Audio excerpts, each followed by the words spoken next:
Hello viewers. बहुत दिनों के बाद आज फिर से बात हो रही है।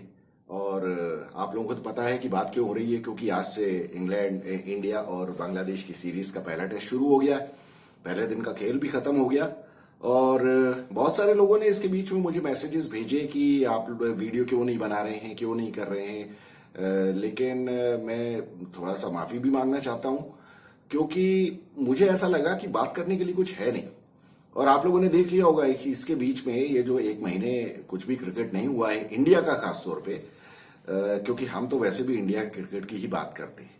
और चूंकि इंडिया की टीम खेल नहीं रही थी, तो हमारे पास तो बात करने के लिए कुछ था नहीं। मेनली तो हम मैच की ही एनालिसिस करते हैं, या मैच से रिलेटेड कुछ एनालिसिस जो भी हो। तो अब इसके बीच में पहले जो इंडियन टीम डिक्लेयर हुई थी उसके बारे में हमने कुछ बात की थी। और उसके अलावा तो बाकी फिर अगर कुछ बात करना है तो वो जबरदस्ती बात करने वाली बात हो जाती है। क्योंकि अगर हम भी बीच में बात करते तो हम भी शायद वही बात करते, तो ज्यादातर जो यूट्यूबर्स ने आपने देखा होगा जो क्रिकेट के चैनल्स पे बात करते हैं और जिनको रोज बात करना जरूरी है, तो वो हम भी फिर वही बात कर रहे होते कि विराट कोहली ने छक्का मार के और प्रैक्टिस में दीवार में गड्ढा कर दिया और ये कर दिया वो कर दिया। आज आपने देख लिया कि कितने गड्ढे कर दिए विराट कोहली ने। और आज सारे के सारे मैं देख रहा हूं बहुत सारे यूट्यूबर्स ये भी बात कर रहे हैं कि अब विराट कोहली और रोहित शर्मा को क्रिटिसाइज करने वाले आगे आ जाएंगे कि देखा, पहले ही हम कह रहे थे कि दिलीप ट्रॉफी नहीं खेलोगे तो ये परेशानी हो जाएगी। तो व्यूअर्स, हमारे चैनल पे जो पुराने व्यूअर्स हैं, आप सब लोगों को तो शुरू से ही मालूम होगा ना, हमने तो बहुत पहले ही ये बात कही थी कि अगर ये लोग दिलीप ट्रॉफी नहीं खेलेंगे तो पहली पारी की जो हालत होने वाली है वो तो हमको पता है। और खासतौर पे रोहित शर्मा और विराट कोहली के बारे में, क्योंकि यहां तो देखिए क्या होता है, जब सीजन शुरू होता है तो अच्छी खासी प्रैक्टिस में होने के बाद भी आदमी पहली पारी में गड़बड़ हो सकती है उसके साथ, और ये ज्यादातर अच्छे बैट्समैन के साथ होती है।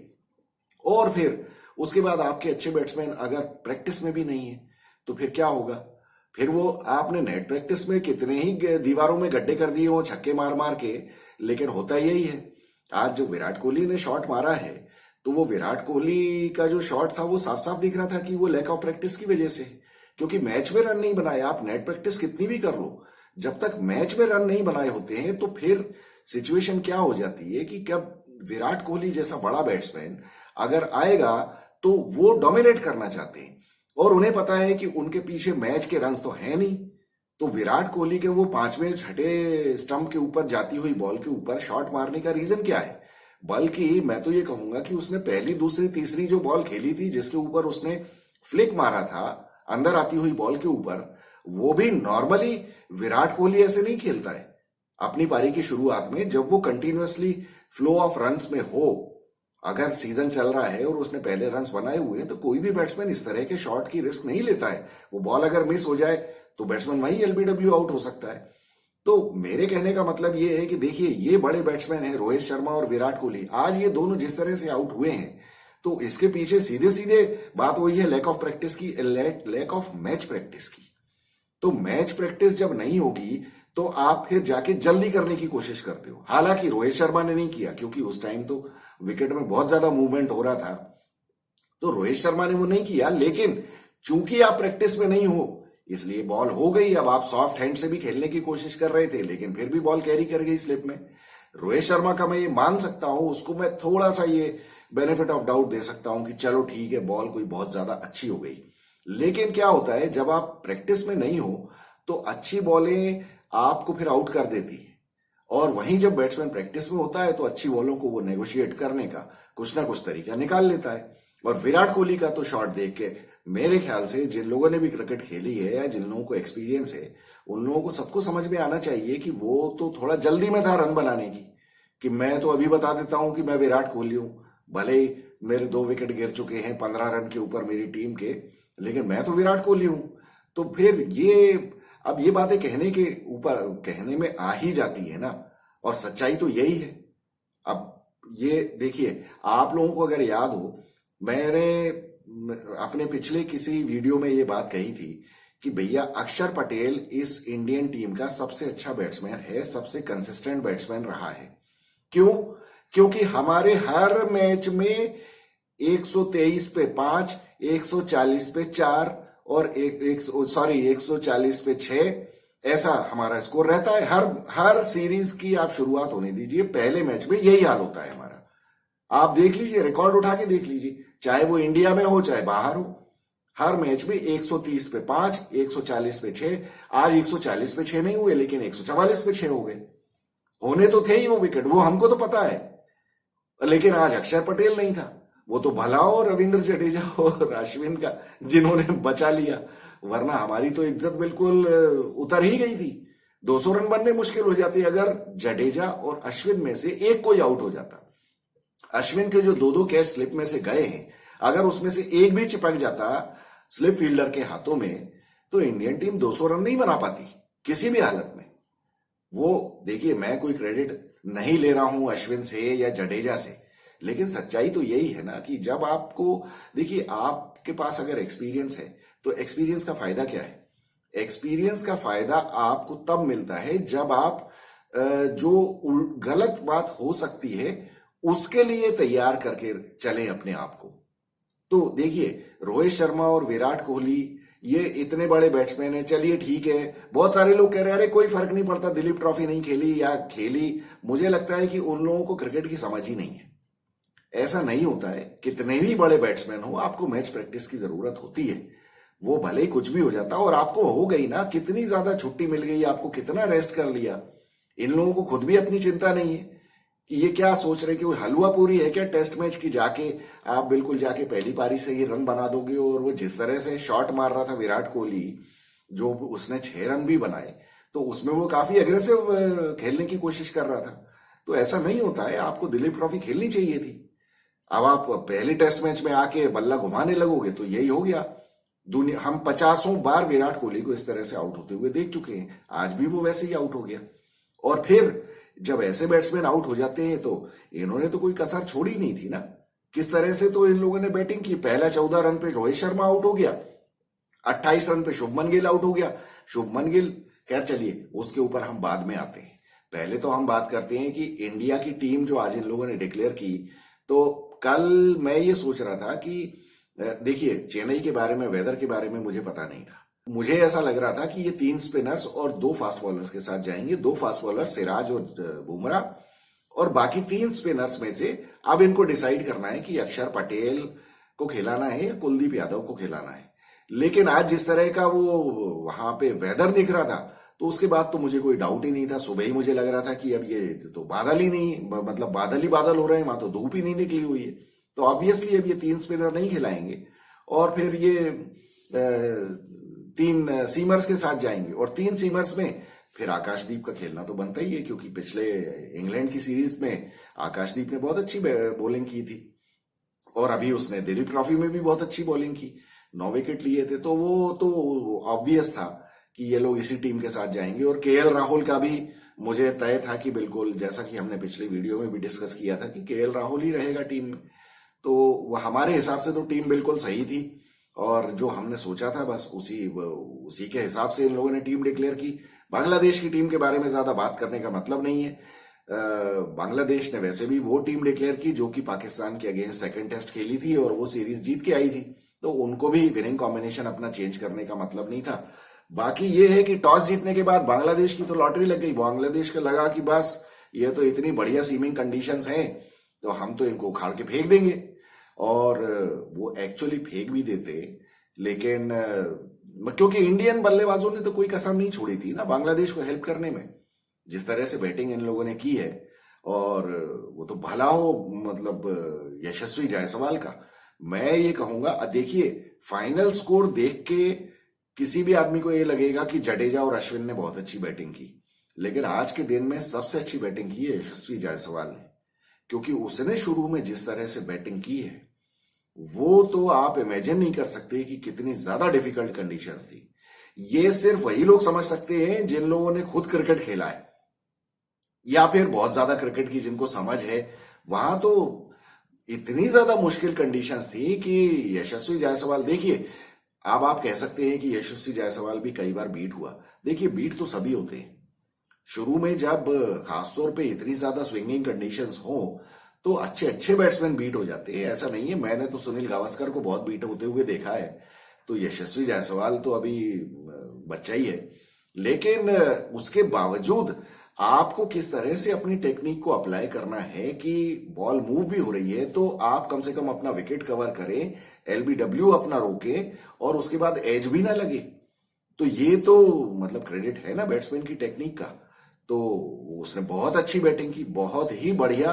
अगर वो आउट हो गया होता तो आप समझ लीजिए कि इंडियन टीम का सब सत्यानाश हो जाता। रविंद्र जडेजा और अश्विन जब बैटिंग करने आए हैं उस टाइम तक, वो लंच के बाद बैटिंग करने आए और उस टाइम तक एक तो बॉल पुरानी हो चुकी थी, दूसरी बात यह है कि कंडीशंस काफी इंप्रूव हो चुकी थी बैटिंग के लिए। बहुत ज्यादा भी बैटिंग के फेवर में नहीं हो तो भी उतनी स्पाइसी कंडीशंस नहीं थी जितनी मॉर्निंग में थी। तो इस वजह से रविंद्र जडेजा और अश्विन के लिए बैटिंग करना उस टाइम आसान था लंच के बाद।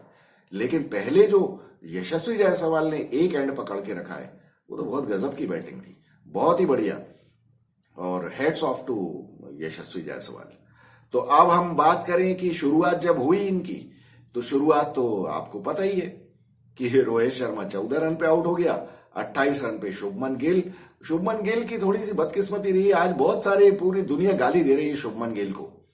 देखिए शुभमन गिल के हम भी कोई बहुत बड़े फैन नहीं है, खैर फैन तो हम किसी के भी नहीं है, लेकिन ये है कि शुभमन गिल को आज के डिसमिसल के ऊपर क्रिटिसाइज करना ठीक नहीं है, ये थोड़ा सा बैड लक हो गया उसका। अब क्या कहा जाए, शुभमन गिल थोड़ा सा हार्ड हैंड्स के साथ खेलता है, ये हमने कई बार पहले भी देखा है।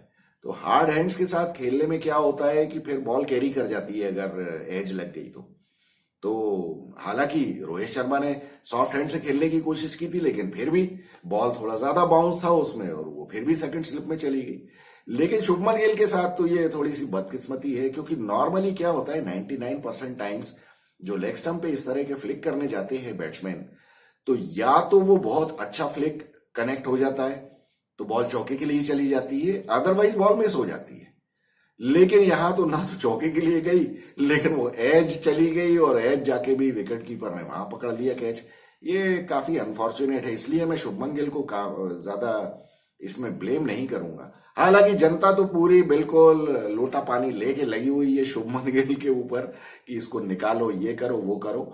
शुभमन गिल को आप ऐसे नहीं निकाल सकते, जिसने इंग्लैंड की सीरीज में अभी सेंचुरी मारी है। आप ऐसे बैट्समैन को निकालते नहीं हो और ना ही निकालना चाहिए। हाँ, अब ये है कि 2-3 मैचेस में अभी तो उसको मौका मिलेगा। अभी अगली पारी में भी अगर वो फेल हो जाता है तो भी आप उसको नहीं निकाल सकते। ऐसा नहीं करना चाहिए और ना ही किया जाता है। तो ये सीरीज तो वो दोनों टेस्ट मैचेस खेलेगा ही खेलेगा जब तक कि पूरी चारों पारियों में वो मिजरेबली फेल ना हो जाए। और मिजरेबल से मतलब ये होता है कि जो आउट होने के तरीके नहीं है उसमें अगर वो आउट हो जाए तो फिर मैनेजमेंट को थोड़ा सा डाउट होने लगता है कि अरे यार इसके ऊपर हम भरोसा गलत तो नहीं कर रहे। अब जैसे कि केएल राहुल के साथ वो सिचुएशन आ सकती है, खैर केएल राहुल की हम बात बाद में करेंगे। अब 28 रन पे शुभमन गिल आउट हो गया और विराट कोहली ने आते साथ ही 2-3 शॉट वॉट मारे और बस उनको अपनी अथॉरिटी स्टैम्प करनी थी, जो कि होने की संभावना बिल्कुल भी नहीं थी, क्योंकि ऐसा नहीं होता है। इतना आसान होता तो हर आदमी 100 सेंचुरीज बना के घूम रहा होता। तो विराट कोहली 34 रन पे आउट होके चले गए। अब विराट कोहली जैसे आदमी को अब मैं क्रिटिसाइज नहीं करूं तो क्या करूं? आप टीम के सबसे अच्छे बैट्समैन हो तो आपको इस तरह का शॉट क्यों मारना चाहिए? फिर आपको इतने 80-100 टेस्ट मैच खेलने के बाद भी आपको ये समझ में नहीं आ रही है बात कि भैया मैच प्रैक्टिस अलग चीज होती है। अब मैं यहां पे ये समझता हूं कि गौतम गंभीर की ऐसी सिचुएशन है कि गौतम गंभीर की सांप छछूंदर वाली स्थिति है। अब वो विराट कोहली को प्रेशराइज करना नहीं चाहता कि नहीं तुमको दिलीप ट्रॉफी खेलना चाहिए था आके। विराट कोहली को खुद समझनी चाहिए ना ये बात। आप मतलब कैसे ये सोच सकते हो कि मैं तो बिल्कुल मैच खेलूंगा ही नहीं और उसके बाद नेट प्रैक्टिस में जाके मैं आड़े टेढ़े शॉट मार मार के दीवारों पे गड्ढे करूंगा और उसके बाद मैच में भी कर दूंगा? तो यार ऐसी हलवा पूरी थोड़ी बट रही है टेस्ट क्रिकेट में। तो चलो ठीक है, देखते हैं क्या होता है इनका। जनता तो ये कह रही है विराट कोहली अगले 10 टेस्ट मैच जो होने वाले हैं इस वर्ल्ड टेस्ट चैंपियनशिप के उसमें बना देगा, पता नहीं कितनी 15 सेंचुरी बना देगा, ये कर देगा वो कर देगा। ऐसा नहीं होता है यार। टोटल 5 सेंचुरी भी बन जाए तो बहुत है, उसके लिए भी एप्लीकेशन लगेगा और उसके लिए बहुत ज्यादा जरूरत पड़ेगी अपने आप को डिटरमिन करने की और खासतौर पे विकेट को रिस्पेक्ट करने की। अब आज का विकेट तो बिल्कुल भी ऐसा नहीं था जैसा शॉट उसने मारा है। तो मतलब फ्लैट विकेट होता तो मैं मान भी लेता एक बार को। जब आप देख रहे हो कि यार 28 रन पे आपके 2 विकेट गिर चुके हैं और आप भी कहीं ऐसे आउट हो गए तो टीम बहुत मुसीबत में आ सकती है, लेकिन फिर भी आपने ध्यान नहीं दिया। तो फिर बड़े खिलाड़ी तो ऐसे नहीं होते ना यार। मतलब ठीक है, कहने को तो आप बड़े खिलाड़ी हो, लेकिन आपकी हरकत तो कोई बहुत अच्छी नहीं थी ये। बाकी तो अब क्या कह सकते हैं। उसके बाद इन्होंने, अब हम देख रहे हैं कि चौथे नंबर पे नॉर्मली केएल राहुल को आना चाहिए था, लेकिन यहां तो जिस तरह की बांग्लादेश की बॉलिंग चल रही थी, तो अब यहां आप ये देखिए कि केएल राहुल को भेजना इसलिए भी सेंसेबल था क्योंकि राइट लेफ्ट का कॉम्बिनेशन हो जाता, लेकिन वहां पे ऋषभ पंत को भेजा गया। अब टीम मैनेजमेंट ने ऋषभ पंत को क्यों भेजा? क्यों? सीधी सी बात थी कि बांग्लादेश के बॉलर जो चढ़ के बॉलिंग कर रहे हैं तो उनके ऊपर थोड़ा अटैक करना है। अब यही बात केएल राहुल को भी कही जा सकती थी ना। लेकिन अगर आप लोगों को याद हो व्यूअर्स, मैं पिछले कई बहुत टाइम से ये बात कह रहा हूं कि केएल राहुल के साथ सबसे बड़ी प्रॉब्लम ये है कि वो बहुत डरा हुआ आता है खेलने। उसके चेहरे पे ऐसे 12 बजे हुए होते हैं, क्योंकि अब देखिए 50 टेस्ट मैच खेल चुका है, 34 का एवरेज चल रहा है अभी। दुनिया में कोई भी टेस्ट बैट्समैन ऐसा नहीं होगा जिसका 50 टेस्ट मैच खेलने के बाद 34 का एवरेज हो। कहने को शुभमन गिल का भी 34 का ही एवरेज है, 34-35 ऐसा ही कुछ एवरेज है, लेकिन भैया वो उसके तो 20-22 टेस्ट मैच हुए।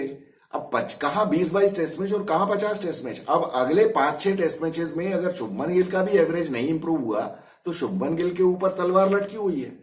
और केएल राहुल को अब बहुत सीरियसली ये सोचना है कि उसकी जिस तरह से आज ऋषभ पंत को भेजा गया उसके ऊपर, तो ये केएल राहुल को भी समझना चाहिए कि ये भैया it is not doing anything good for his reputation.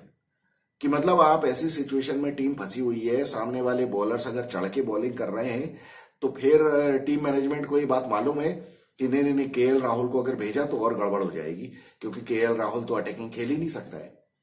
अब मुझे ऐसा लगता है केएल राहुल ने अपनी जिंदगी पूरी निकाल दी डर डर के खेलते हुए। अब वो अगर ऐसे ही खेलता रहेगा तो कोई फायदा होने वाला नहीं है।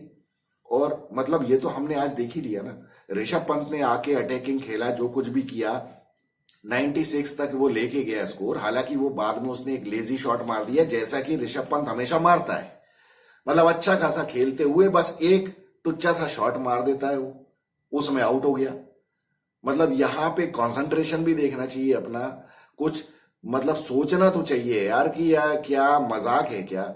ऋषभ पंत को भी क्रिटिसाइज करना बनता है बिल्कुल कि आप ऐसे सिचुएशन में इतना लेजी शॉट मार के चले गए, जबकि पिछली बॉल पे ही आपने एक चौका मारा है। अगली बॉल आप जरा सा टच करके क्या करना चाहते थे भैया? उस बॉल में तो क्या, अगर वो टच हो भी जाती मिडिल ऑफ द बैट तो क्या हो जाता, कोई चौका मिलता है? वो स्लिप में जाके फील्ड ही होनी थी बॉल, और बस ये हुआ कि एज लग गई तो आउट हो गए। टीम का कर दिया कबाड़ा, 96 फॉर 4 हो गया। अब उसके बाद जब केएल राहुल आया तो हमने तो देख लिया कि केएल राहुल को अगर ऊपर भेजा होता तो केएल राहुल की क्या हालत होती और इंडिया की क्या हालत होती। मतलब ऋषभ पंत के आउट होने के बाद 96 स्कोर था। चलो ऐसा नहीं था कि आप कोई 30 रन पे ही 4 विकेट हो गए थे, 96 फॉर 4 है। उसके बावजूद केएल राहुल ने 52 बॉल खेल ली 16 रन बनाने के लिए, और उसमें भी वो जिस बॉल पे आउट हुआ है, जिस तरह से मेहंदी मिराज की बॉल पे आउट हुआ है, वो आप देखिए, बिल्कुल डरा हुआ शॉट मारा है, बॉडी से दूर खेलते हुए फॉरवर्ड डिफेंस करके फॉरवर्ड शॉट लेग पे कैच दे दिया। ये एक बिल्कुल डरे हुए बैट्समैन की निशानी है ये। अरे उस बॉल को थोड़ा पीछे आके अगर ड्राइव ही कर देते यार तो तुमको चौका भी मिल जाता, तुम छक्का भी मार सकते थे। जबरदस्ती आगे बॉल पे जाके और फॉरवर्ड शॉट लेग के हाथ में कैच दे दिया। ये बहुत ज्यादा डरे हुए बैट्समैन की निशानी है ये। केएल राहुल को किसी को समझाना चाहिए कि भैया बहुत हो गया, अब जरा बॉल को मारने के लिए जाया करो। ये डर डर के खेलने से कुछ नहीं होगा, टीम से बाहर हो जाओगे हमेशा के लिए।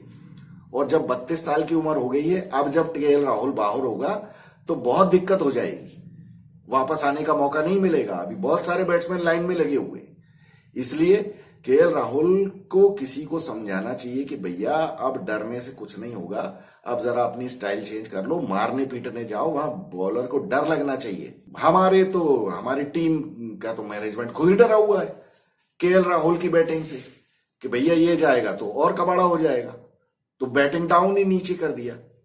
तो ये केएल राहुल के लिए बिल्कुल ठीक नहीं है।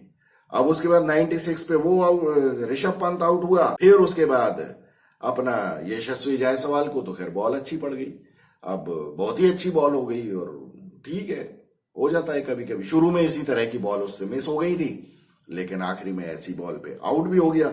फिर केएल राहुल भी आउट हो गए अपने। अब बताइए आप क्या करेंगे? केएल राहुल आउट हो गया 42nd ओवर में 144 पे। वही 52 बॉल में केएल राहुल ने बनाए 52 बॉल में 16 रन। बताइए आप, 16 ऑफ 52 बॉल्स, तो क्या होगा केएल राहुल का यार। फिर केएल राहुल के आउट होने के बाद रविंद्र जडेजा और अश्विन। अब इसमें देखिए, रविंद्र जडेजा तो बहुत स्लो खेल रहा था शुरू में, लेकिन अश्विन के आने के बाद अश्विन ने थोड़ी सी अपनी बैटिंग स्टाइल चेंज की। अश्विन को इतना अटैकिंग खेलते हुए मैंने आज तक नहीं देखा।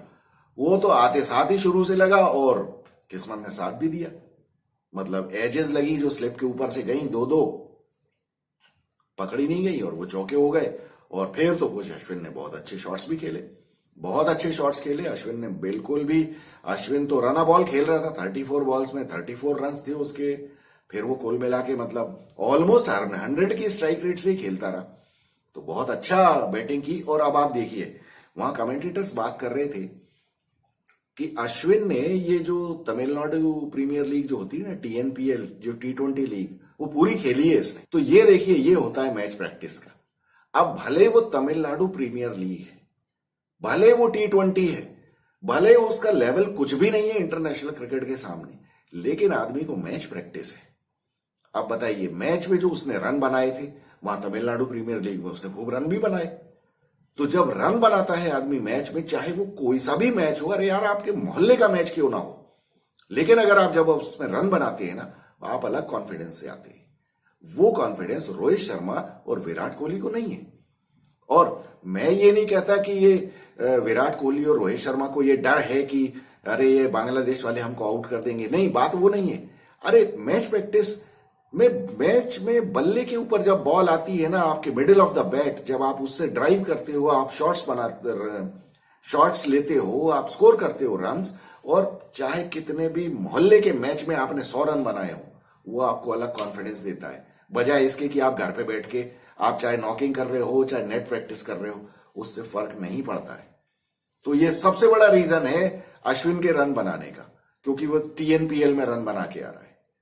तो अब क्या कहा जा सकता है, ये मैं यही तो बोलता हूं कि ये सब घसियारे टाइप के, अकल आती नहीं है इनको, और इनके जो बेवकूफ टाइप के फैंस हैं वो लगे रहते हैं कि नहीं नहीं अभी करेगा, अभी अगले में करेगा, 15 सेंचुरी बना देगा, 1700 रन बना देगा, बस टीम की तो ऐसी तैसी फेर के चले गए ना। मैं तो यही बोलता हूं, जडेजा और अश्विन में से मान लीजिए वही अश्विन का वो कैच पकड़ा जाता, एक पहले ही कैच पकड़ा जाता, तो क्या होता, हमारी टीम 200 पे ऑल आउट हो जाती। 200 भी नहीं बन पाते, फिर तो उसके बाद क्या, आकाशदीप और सिराज और बुमराह, बस खत्म हो गया ना खेल। अकेला जडेजा क्या कर लेता, और जडेजा तो खुद इतना सबड्यूड खेल रहा था शुरुआत में। वो तो अश्विन ने जब खेलना शुरू किया और अश्विन और इन लोगों की जब पार्टनरशिप बनी, तो धीरे धीरे खेलते खेलते पिच भी थोड़ी समझ में आने लगती है, बॉलर्स भी थक गए थे, बॉल पुरानी हो गई थी, बॉल में कुछ हो नहीं रहा था। बांग्लादेश के स्पिनर से तो कुछ हो ही नहीं रहा था, उनसे तो स्पिन ही नहीं हुई बॉल। शाकिब अल हसन को पता नहीं, वो शंटो ने कुछ बॉलिंग ही नहीं दी, उसको 52वें ओवर में पहला ओवर दिया है। और ऊपर से बांग्लादेश ने तो ऐसा कबाड़ा किया है कि मतलब आज पूरे दिन के खेल में कोई टाइम वेस्ट नहीं हुआ, फिर भी 10 ओवर कम डाले। मतलब पहले लंच तक 21 ओवर डाले, नॉर्मली 27-28 डालने चाहिए। फिर उसके बाद दूसरे सेशन में आपने फिर से 21 ओवर ही डाले, 21 या 25 ऐसे ओवर डाले। उस टाइम भी आपको 28-30 ओवर डालने चाहिए थे भाई। शुरू में मैंने मान लिया कि बॉल नहीं थी तो इस पे फास्ट बॉलर ज्यादा बॉलिंग कर रहे थे। सेकंड सेशन में तो आपके स्पिनर्स को करना चाहिए था ना, लेकिन प्रॉब्लम क्या हुई कि इनके स्पिनर्स की तो धुलाई कर दी जडेजा ने और अश्विन ने, तो फिर तो इनकी हालत खराब हो गई। ये स्पिनर से बॉलिंग करवा नहीं सकते थे, इनको फास्ट बॉलर से ही करवानी पड़ी। शुरुआत से ही इन लोगों ने सब गड़बड़ कर दिया। ये अप्लाई नहीं कर पाए प्रेशर, और जो इनको चांसेस मिले वो शुरू में तो पकड़े, लेकिन बाद में अश्विन के जो कैच छोड़े इन्होंने वो बहुत गलत तो कर दिया इन्होंने। वो नहीं करना चाहिए था। बीच में एक आध दो रन आउट चांसेस भी मिस कर दिए इन्होंने, वो भी मतलब इनको फायदा उठाना चाहिए था। जब कोई टीम दबी हुई हो तो उसको पूरी तरह से मसल देना चाहिए, लेकिन अब यही है, एक्सपीरियंस की कमी है। अब कुल मिला के तो अश्विन और जडेजा ने तो मार मार के भूसा भर दिया बांग्लादेश को बुरी तरह से। अश्विन देखिए, जडेजा ने 117 बॉलों में 86 रन बनाए, अश्विन ने 112 बॉल्स में 102। गजब की बैटिंग की, बहुत ही बढ़िया। कितने 10 चौके मार दिए अश्विन ने, 2 छक्के, और 10 चौके और 2 छक्के ही जडेजा ने भी मारे। जडेजा ने तो बहुत बढ़िया बैटिंग की, जो बैकफुट पे जाके उसने छक्के मारे हैं स्पिनर्स को। वो छक्के मारने की शुरुआत एक्चुअली जडेजा ने ही की, वो मारता भी है वो शॉट। बहुत बढ़िया बैटिंग की और बहुत सेंसिबली बैटिंग की। बाद में जब बांग्लादेश के स्पिनर्स बिल्कुल फास्ट बॉलर्स भी थक गए थे, इन लोगों ने भरपूर फायदा उठाया और उस टाइम इन लोगों ने इंश्योर किया कि आउट ना हो। और आखिरी सेशन में तो क्या रन बनाए इन लोगों ने, गजब ही कर दिया। आखिरी सेशन में तो 160 रन करीब बना दिए आखिरी सेशन में इन लोगों ने। 5 रन पर ओवर के एवरेज से इन लोगों ने ठुकाई की है, तो बहुत ही बढ़िया काम किया इन लोगों ने, इज्जत बचा ली। नहीं तो आज इंडिया की बहुत बुरी छीछा लेदर हो जाती।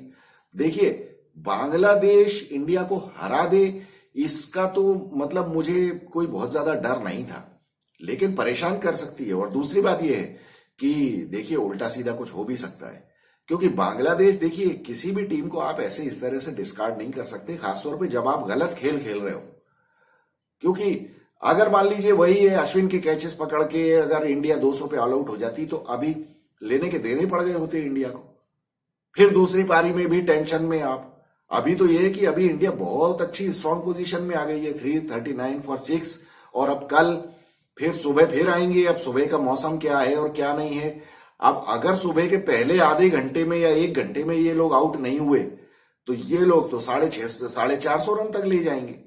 क्योंकि अब देखिए, 339 फॉर 6 से ऐसा लगता है कि अगर कल जल्दी विकेट भी गिर गया तो ये लोग 380 रन तक तो आराम से बना सकते हैं स्कोर।